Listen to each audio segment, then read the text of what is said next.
Sorry for the shaky camera work.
October 2nd, 2020. Still a good bit of goldenrod and aster open. Still some holy basil flowers open.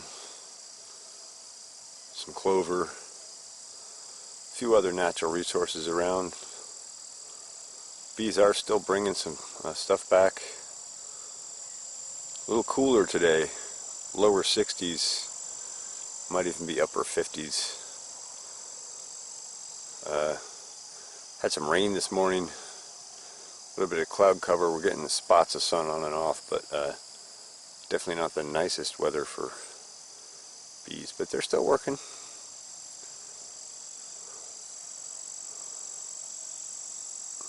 We'll take a look at the top bar hive quick. Like I said, some goldenrod's still open.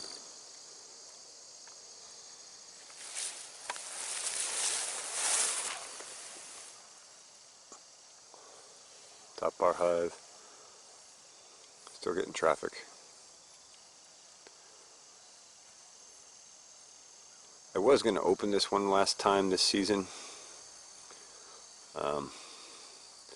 but given how late it is in the season and the cool weather, and knowing that this hive, if I take these top bar frames out, there's always a bunch of little gaps in between those, even when you push them back together as close as you can. And the bees need to fill those in with propolis for the winter to get a good seal. And they can only work propolis in relatively warm weather. And not seeing any of that in the forecast, I don't want to expose these guys to drafts and winds over the winter. I want this colony to come through the winter well and thrive in the spring and provide me lots of swarms and new colonies in the spring. So I think I'm not going to do another inspection here. As anxious as I am to have a look inside, I think I'm going to err on the side of caution and do my best to ensure their survival rather than be curious and kill the cat or the honeybee. Alright, that's it for bees for now.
See that long tongue going in?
About time to harvest this. Look at the size of those seeds. Look how big and beautiful those seeds are.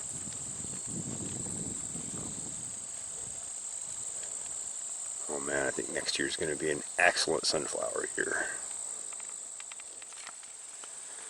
Well, this is Silver Queen corn. I'm curious. Amazing. Seems like that continued ripening. Even after the frost killed all the leaves back, we still have this green stalk that didn't die. And seems like they're pulling all the nutrition that they can and trying to fill these corn ears. I'm going to try this quick and see if it's any good. I have a suspicion it will be, actually. So it's just a shade on the overripe side, but it's pretty delicious and pretty sweet. I'm going to take a few more munches and then give the rest to the chickens. And here's a pretty good size, I think pretty sure this is a mammoth gray stripe or a Russian sunflower. I think this is Russian actually because it looks like all black seed. Those seeds too are massive, massive seeds. We talked about seed quality on Comrades and Farms, episode 7. Maybe I'll throw a link right here. But seed quality is super important for the vigor of the seed, the potential yield of the plant the following season, seed storage, on down the list. There are tremendous benefits to excellent seed quality, and as I always talk about, this goes back to trace mineral nutrition and good biology. Trace mineral nutrition supports it all, and it really comes down to that seed having everything it needs.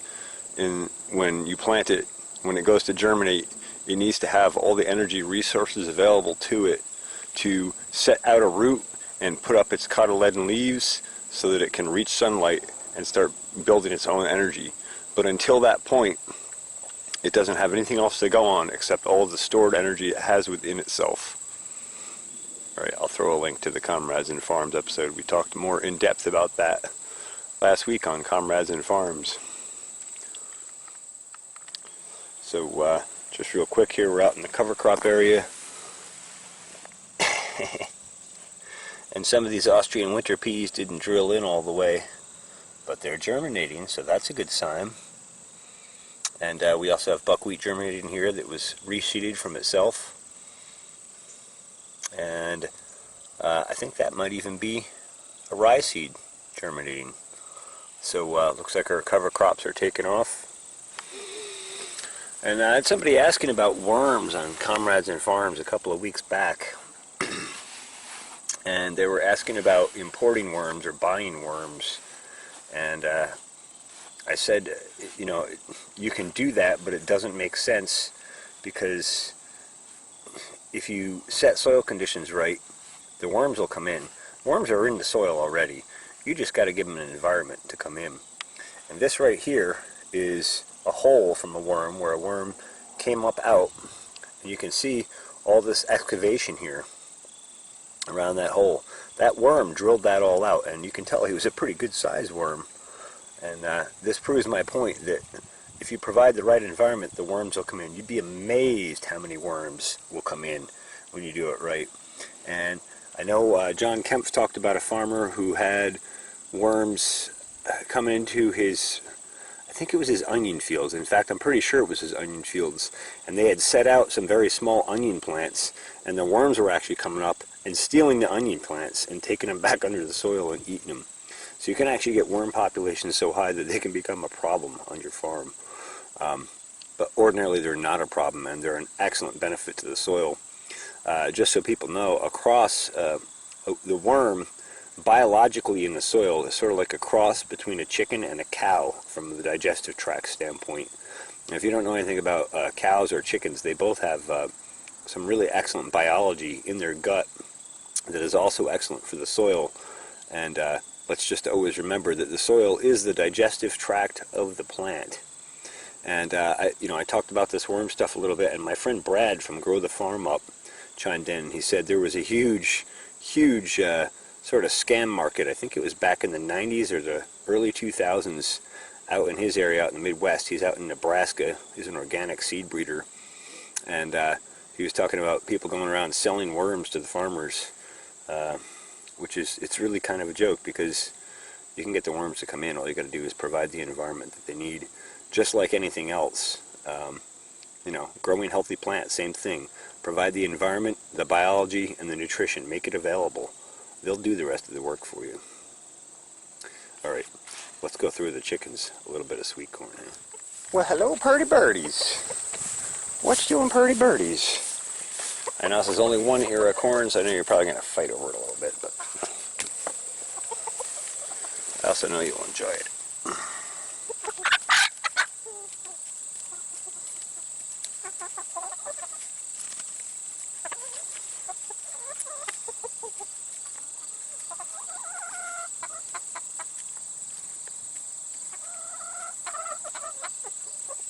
All right, we'll see what else we can observe here today.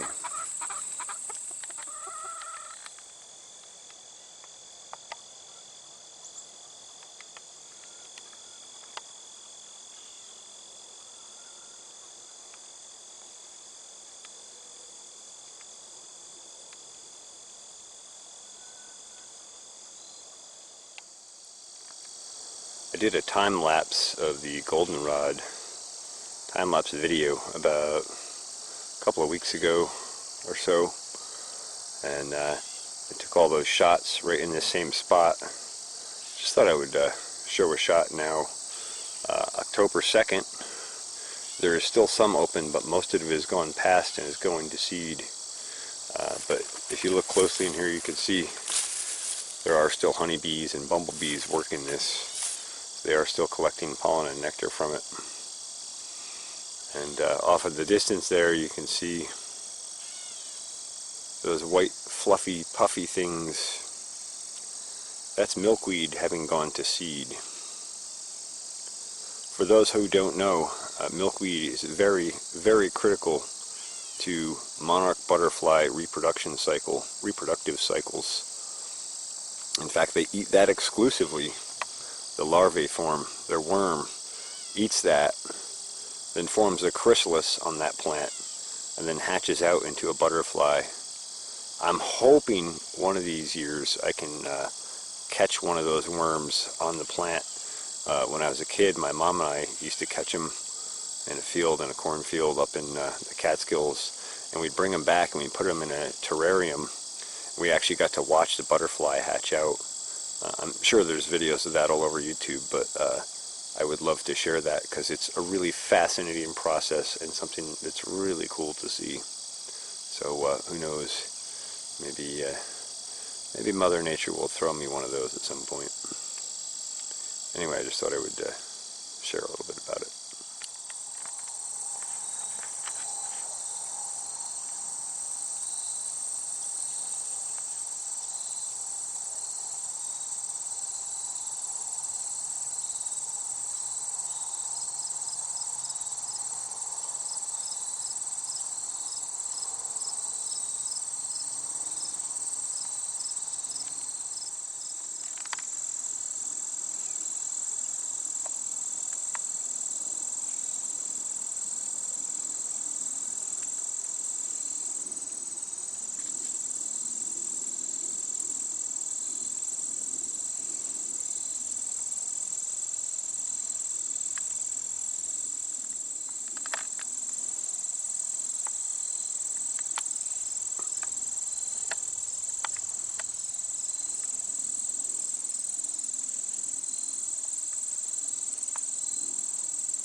Yeah, you know I won't get you, don't you?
Oh yeah, freehand target tracking.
It's okay.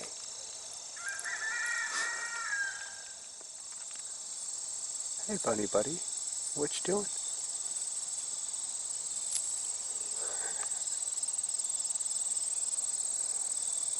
I told you it's cool. I won't hurt you.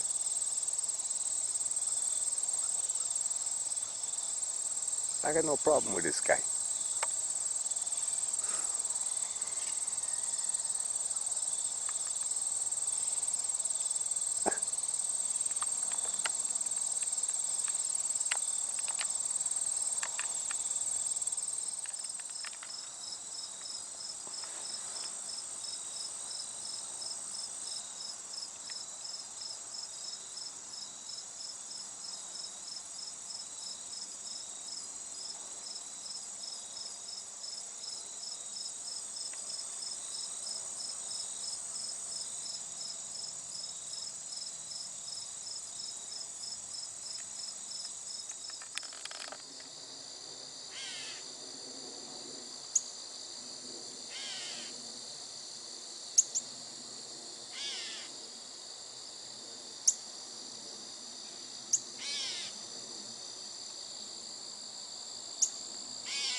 So camera shy.